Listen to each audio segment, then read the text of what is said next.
All right, let's get to the road to WrestleMania. We'll go through just about all the matches again, but we did that last week. I just kind of want to talk about the interest level, whether it is higher, lower, or pretty much equal to what it's been based off of this week's TV. So, the Ronda, Becky, and Charlotte match now has both titles involved, both the Raw and SmackDown women's titles. Charlotte beat Asuka on SmackDown to win that championship.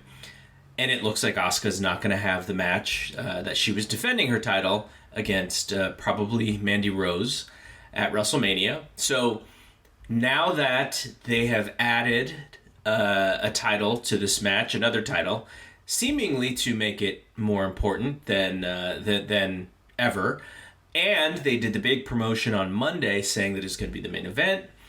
All three women were on SportsCenter, though I thought having a male anchor was kind of a miss for ESPN. Like, a woman had to be there to interview these women, because I just thought, I mean, that's the story, right? So, and then they had, first, for whatever reason, there's just a random dude doing the interview, and then and now they have, it's full steam ahead as the main event. So, do you feel more compelled, less compelled, about the same? What is your feeling after Monday and Tuesday of TV?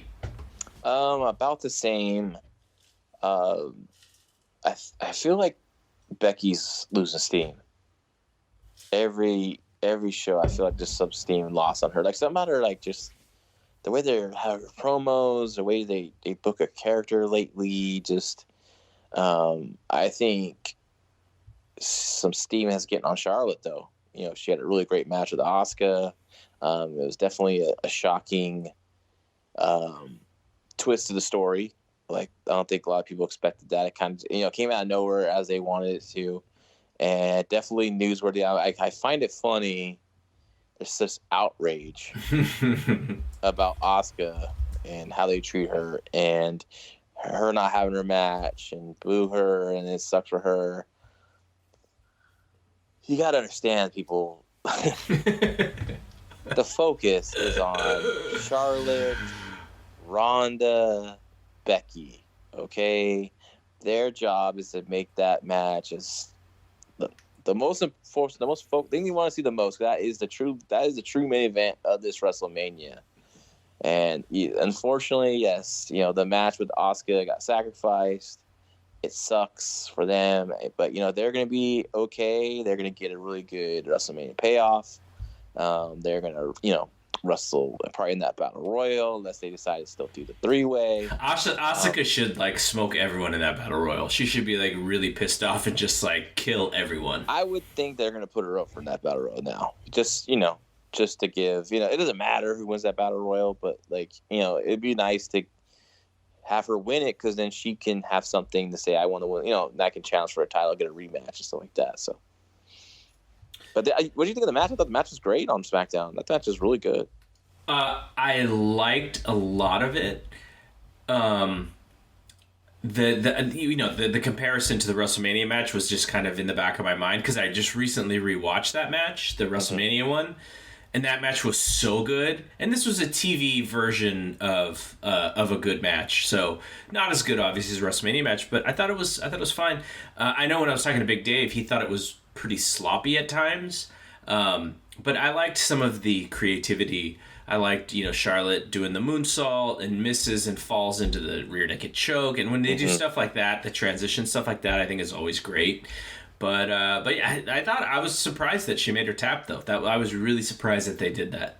Yeah, that was a little shocking.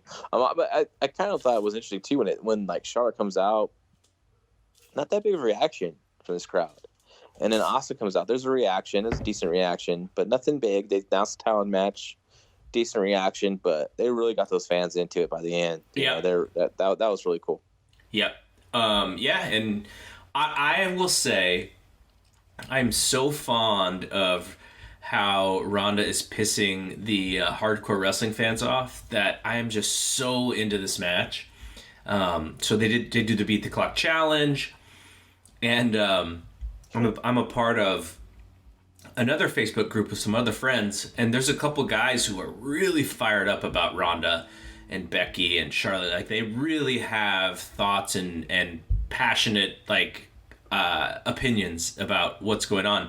And one of the themes in that room with not only, you know, a couple guys, but a few people is, you know, Ronda's disrespectful to pro wrestling. And so after the Beat the Clock challenge, Ronda posted, you know, because she won, but then Becky won a little bit faster. So then Ronda posted something on Twitter, and they were the message that I was responding to was just like, you know, Ronda cheapens this stuff, like, oh, you know, she's so real, and then when she loses, is she just gonna be like, you know, like not give Becky her due? And like, it's just like, I was just trying to explain that, like, look, guys, like, the whole point of Ronda doing this stuff is to get you guys mad at her. And you guys are so mad at her right now. And they're like, no, I'm not mad at her. I'm mad at the way that she's doing it. And I was like, right. He goes, one of the guys who's a good guy, totally a great guy. Like, but sometimes I kind of have to pipe in. And so this is nothing about his opinion as a wrestling fan, but he was like, it's like if you're playing freeze tag with someone, and every time you're about to tag them, they change the rules. I'm like, exactly. That's exactly what she's doing. She's trying to piss you off. And like, I think he understood. He was just pretty stubborn about, because he's just not into the Ronda pissing on pro wrestling stuff. But I'm just so amazed at that thing, and I love what she's doing. And the thing that I realized is at the end. So, you know, I'm thinking about, okay, where are they going to go after WrestleMania, right? Like, you know, I think to some extent, you know, what you hope is that, you know, Becky's strong, and then she's got immediate, you know, challengers, and maybe it's Charlotte, you know, maybe it's Asuka, who knows. But then I was like, wow, when Ronda's gone, like, what's going to be interesting to me? Like, what am I going to get excited to see, you know? Like, what, like, and I'm just gonna, like, I just feel like I'm gonna miss her. So there's a song that Jay-Z has, I think it's on like the Black album, and he has this line, and he's like, we'll see what people think when I no longer exist. Like, basically saying, like, you know, I have all these haters now, but then when I leave, you guys are gonna miss me. And I was like, I thought the exact same thing with Ronda. I was like, man, when she's done after her 1 year whirlwind, I'm gonna miss her so much. Yeah, they have a crop of great women in NXT that they can definitely bring up, and I mean, we'll have that same level of interest, I think, because Ronda's a different kind of superstar, you know, yeah, than those women. But you know, they really can focus on some really great matches and rivalries. They could, but they have to be tight with their booking, and we know with WWE main roster stuff, it's been really all over the map. So, but yeah, my interest is about the same as it was last week. Okay, on the SmackDown side, the third gauntlet in like a month and a half featured the New Day having to win the match for their buddy old pal Kofi so that he gets the WrestleMania moment that he deserves. And they win the gauntlet. So Kofi finally gets his opportunity to face Daniel Bryan. The entire babyface locker room, Becky Lynch, Kevin Owens, who doesn't have a match currently, Mustafa Ali, who is now just Ali, who also doesn't have a match and was probably previously pegged for this match at some point before he got hurt. They were so excited for Kofi. Finally, Kofi's in this match, and now that the chase, now that you know, us changing the goalpost for Kofi is now over, the match is here. Do you feel more compelled, less compelled, or about the same? I feel less and less as this whole storyline's been building to this moment. Like, they just do not had book baby faces on the main roster. I mean, they open a segment with an interview with New Day, and Vince McMahon comes out. Vince is pretty freaking funny, man. Like, you gonna quit? I wish you just gotta watch that. If you didn't see it, people need to watch it just for Vince going. He was so calling their bluff. Yeah, he was doing like the chicken walk. Oh man, it was like he was definitely having fun out there. And I also wondering if he was getting a little pissed at Brian kind of talking over at times. It just seemed like maybe that was the way it was all written out. Oh yeah, he had to tell everyone to shut up so that everyone knows that he's the boss. Yeah, I guess he was building to that spot, but it was just funny to me. And then, but like, did Kofi talk in that segment? I don't think so. It was all Xavier Woods, right? Yeah, it was both of them. It was they were both, I think, trading back, or maybe that was the week before. But yeah, the whole storyline has been his buddies are sticking up for him because he can't stick up for himself. Exactly. It's like that's not a babyface. That's not someone you want to get behind. I don't want to get behind sad Kofi in the ring. You know, like sad Affleck after Batman v Superman.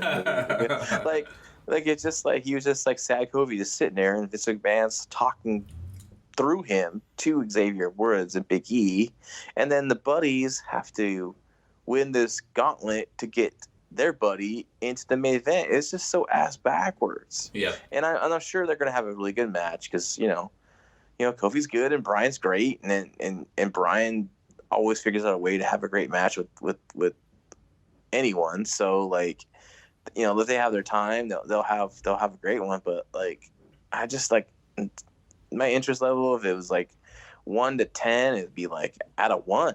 I mean, that's how I'm into it. And I really don't care to see match placement's going to be pretty interesting with this one because the SmackDown side, when it comes to the bigger matches, it's like, I mean, the one the match that I'm actually looking forward to the most as far as like in the ring is AJ and Randy Orton, but it's not like that's being pushed as a big match. Samoa Joe and Ray is not being pushed as a big match. Shane and Miz, they're kind of trying to, like, they're really trying hard. Miz and Shane are both like working their butts off to make people believe in this thing. But that, you know, and then Daniel Bryan and Kofi, like, if Daniel Bryan and Kofi, if this is in the middle of WrestleMania, like the second half of WrestleMania might be like all the Raw matches. Like I'm trying to figure out like how the placement of this stuff. Yeah, I mean, I haven't even looked at the placement of the matches, but you know, I'm sure it'll be in the between match 1 and 17 somewhere, right? That's a long show. It's ridiculous. Okay, so I hope that they do a 4 1/4, 4.5 star match, and that, you know, whether Kofi wins or whatever, or they push that storyline another month. What I hope doesn't happen is that they do a 3.5 star match and all the Kofi apologists pretend that it's a 4.5 star match and they are just praising the shit out of it. That's what I hope doesn't happen. I'm sure it will. People are going to overrate it, I'm sure. But, you know, they have if they have enough time, I think they can definitely have that great of a match as you want. So, yeah. Okay, so Seth and Brock. Mm-hmm. No Brock this week. He was there last week, but not this week. And it was Heyman and Seth in a little tete-a-tete. I don't know. This match feels really flat to me. And I think next week on Raw, Seth has got to get one over big on Brock. Because otherwise, I'm just kind of like, you know, maybe since Dean and Brock, I haven't looked less forward to a match with Brock Lesnar in a big match. And that's with saying that when Roman went down, this was the WrestleMania match I wanted to see. And so they've flattened this thing out big time for me. Yeah, without Brock there, it's always going to be a little flat. So yeah, coming off last week, which I thought was pretty good, to this week, which I thought was pretty blah. Definitely my interest is, I would say at this moment, the same, just, you know, where it was at. But they did nothing to get me more hyped for it, you know. Yeah. After, I think it was 2 weeks ago, I was pretty excited for Roman and Drew, and I think I'm still excited for it. It's probably, maybe third, the match that I want to see the most, the third most on this list.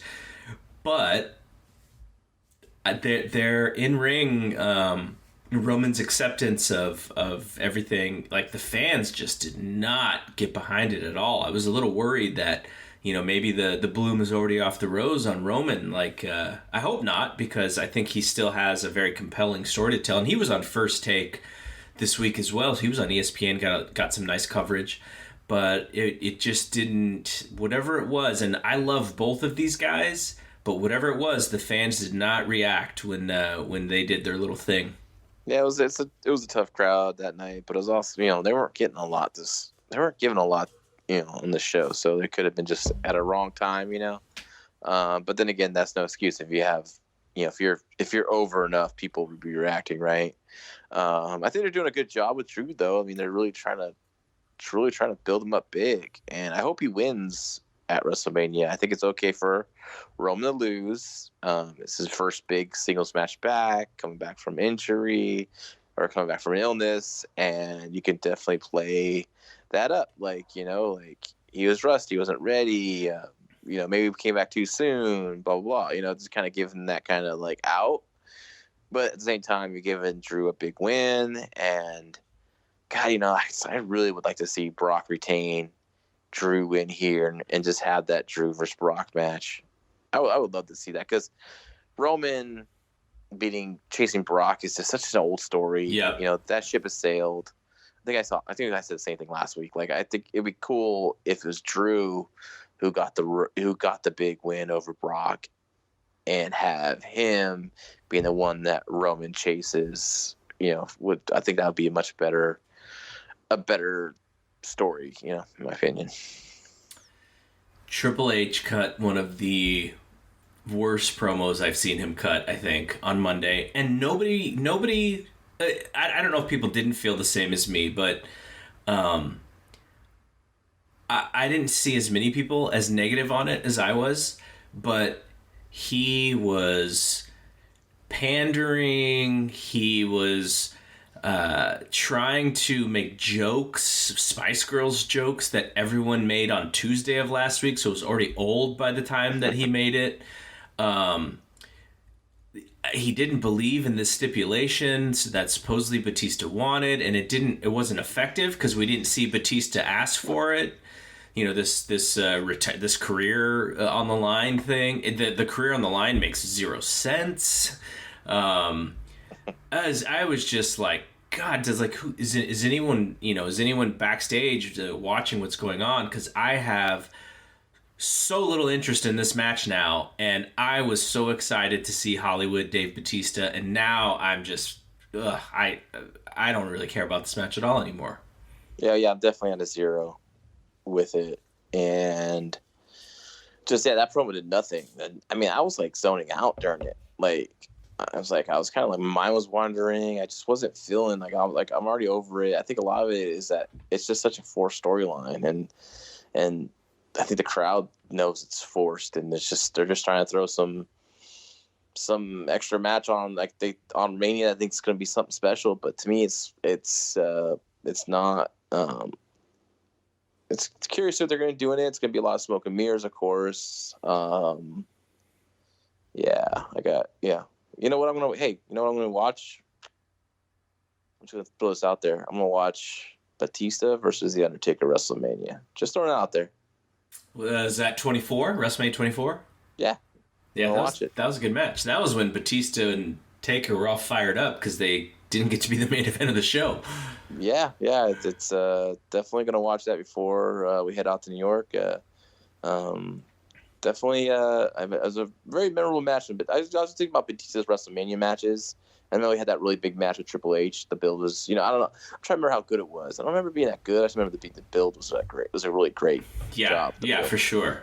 But I just remember that they could still tell stories back then. That's right. I just remember that Dave Batista Undertaker match being like, wow, that came out of like nowhere and be in the middle of the show, and they went out to prove a point, and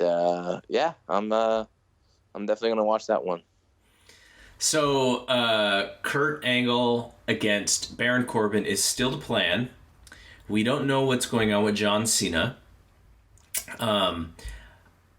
They have been Kurt has been having his road to retirement matches. He had the match with Samoa Joe on Raw, and then he had a 30-second match with AJ Styles on SmackDown before it got interrupted. And I think he has one with Rey Mysterio coming up as well. So this is not Ric Flair WrestleMania 24. Leading into the Shawn Michaels match, which I didn't think was fantastic either, but it was way better than what they're doing here. Everything just seems so rushed, so last minute. So they didn't really think about this until they did it. Kind of like pretty much the entire build to this show. But Kurt and Baron, where are you sitting on this one? I do have an interest level because I believe it's a bait and switch with Baron. I think my guess is that it's going to be John Cena. I think he destroys Baron. I think John Cena comes out and challenges Kurt. Doesn't want him to go out like that, doesn't want him to, he wants to wrestle Kurt. Honestly, Yeah. I think that's the story. I think there's just no need to advertise John for the show. I think he'd be a nice surprise if his music hits. What's else John Cena doing? I just think he fits here perfectly. So now this is not me saying I think they should do this. I just would die laughing and be so happy if John Cena comes out in those old SmackDown tights he used to wear, that not the current gear, but remember when he was comes out with I don't know if he can fit in those anymore. Maybe he is, because he gets smaller for Hollywood, so maybe a little smaller for Hollywood, as small as John Cena can get. I just call that character. I know. I just call that version of Cena the ruthless aggression version of John Cena. That I would die laughing. And he would. I think just with his sense of humor, I think he would actually get a kick out of it. But I mean, it would be silly to do it because you have you have 80% of that fan base who would not know why he was doing that. Even though I enjoyed Joe and Angle, I'm also very. I mean, there's obviously a reason why Angle's retiring. Mm-hmm. You could tell he is hurting. It's at times hard to watch.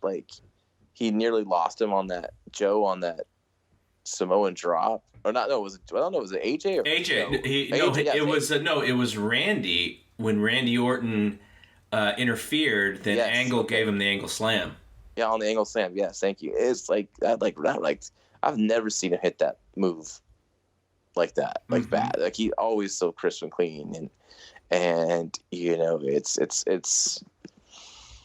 it's just kind of hard to watch sometimes. So I mean, I would love to see him him and John Cena go out there and have a classic final match. I don't know how great it will be. I mean, but it'll be a nice touch. But I just, it's been kind of hard, and I was kind of bummed about the whole AJ and Angle only going 30 seconds. But I was wondering how much was that either the fans and get some heat on Orton, probably mostly that, but also in the back of my mind I was wondering did he come out of that Joe match okay? That's what I was wondering too.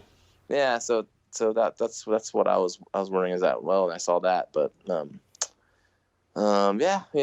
Kurt's one of the all-time greats in the ring, so I mean he deserves a big moment. I just wish they would have had this planned out from 6 months ago or Totally. There should have been some foresight, because if you have foresight, you could put this together to make it feel really special.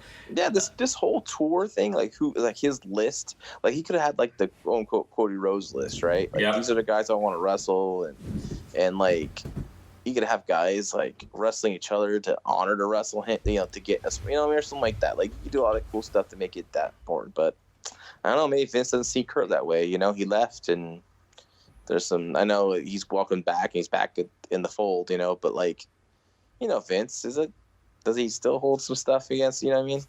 I don't know. I wonder who he would still have loyalty to.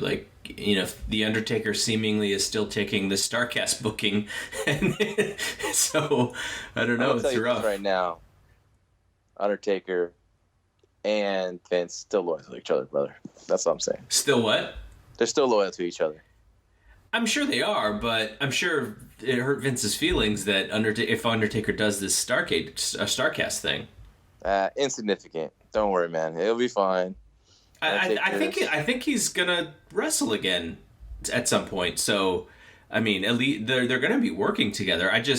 It's just like, of all the guys who you would think that Vince could say, "This is my guy," the Undertaker is that guy, and still, he's got to look out for himself because when his wrestling career is over, he's not gonna just be okay, doing the those contracts that they have for the retired guys.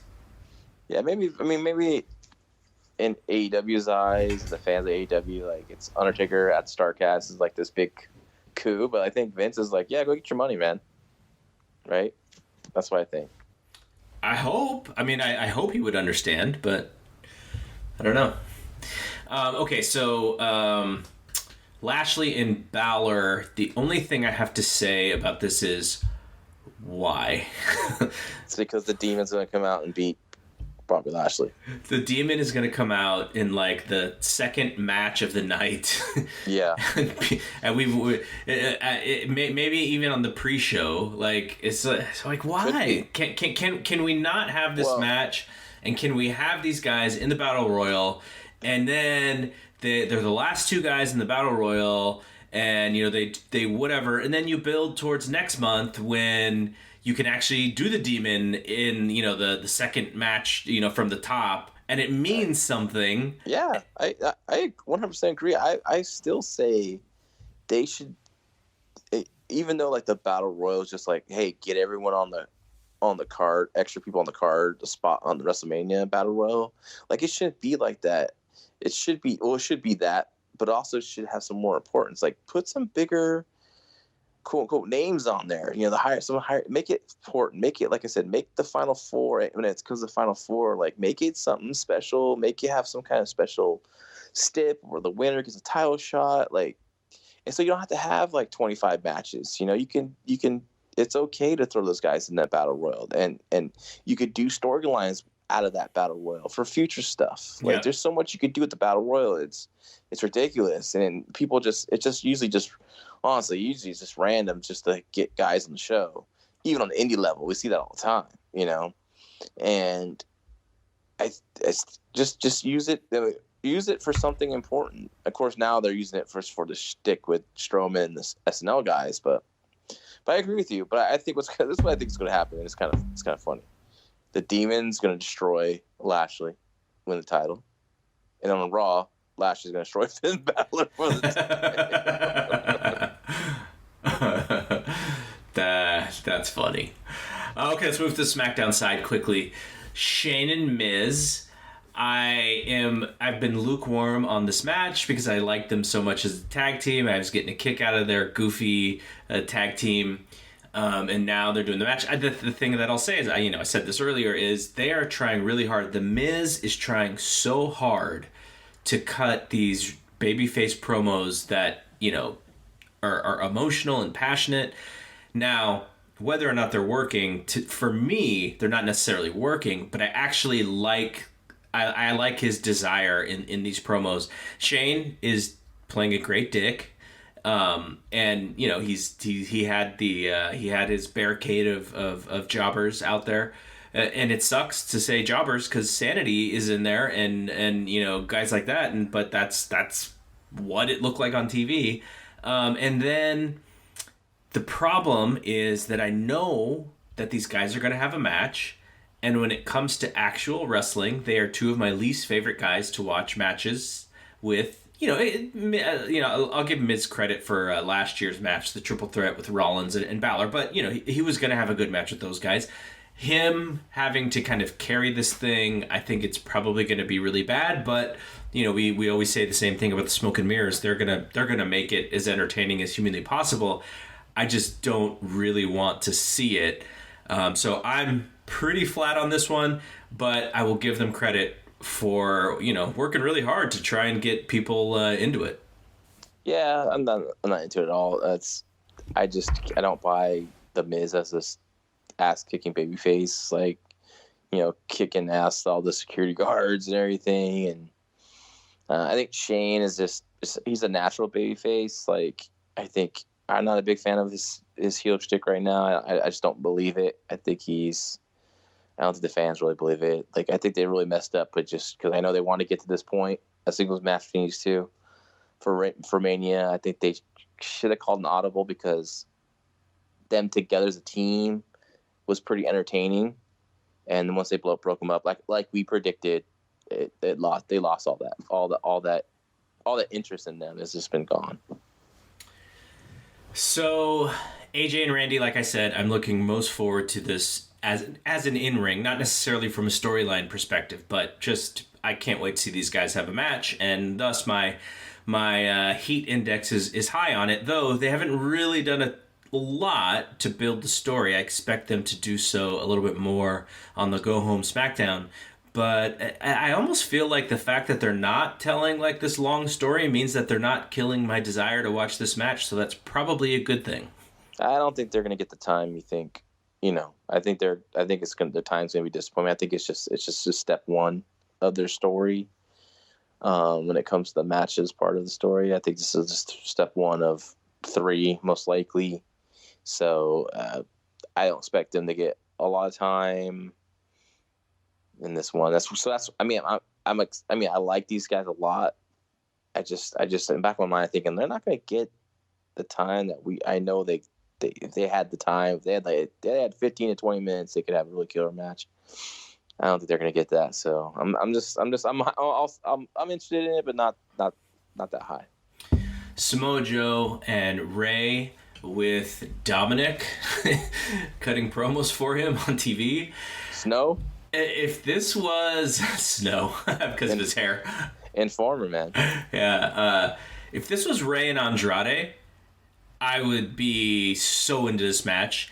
And not saying that Joe and Ray will not be good, but we just saw, I think we saw Joe. Didn't Joe beat him in the Elimination Chamber? So, like, it just, you can tell that there wasn't a lot of foresight in this one either. Because if you wanted to put a program together with Joe and Ray, you could make it awesome. This is another match that I wish they would have just held off to the next show, because then you could build it up properly and give it the time necessary, and I think they would have a badass match. Yeah, I agree. Same. I'm sure it'll be good. I'm sure it's going to evolve. Obviously, Dominic's going to get involved somehow. Probably going to get involved somehow to where it's going to cost Ray the match. Not that Dominic's going to turn on him, but maybe something where Joe starts beating the shit out of Dominic, and then causes Ray to lose somehow. So the 205 Live match is Buddy Murphy against Tony Nese, and the women's tag is now 4-way. So it's Bayley and Sasha against the Iconics, against the what are they calling Natty and Beth Phoenix? Is it the Divas of Destruction or something like that? I missed that one, but I'm looking this up because I saw it when I looked at the match list. I'm surprised if that is their name, because they're trying to drop they dropped all Diva stuff. So Divas of Doom is what I saw. Oh. Divas of Doom. That's pretty fun. Was that their old? That might have been their old name from like the early 2010 era when they were yeah. Your memory's better than mine, but yeah, I mean, I'm sure this will be fine. It'll be fine. Against Nia Jax and Tamina, the last team. Probably pre-show, I'm guessing. Unless they put both the Battle Royals in the pre-show, and always the poor 205 Live match, a Cruiserweight match is always in the pre-show. But this could be in the pre-show as well, would be my guess. But they could use it as a buffer between, some of the bigger matches as well. Yeah. My guess it'll be on the main card, I think.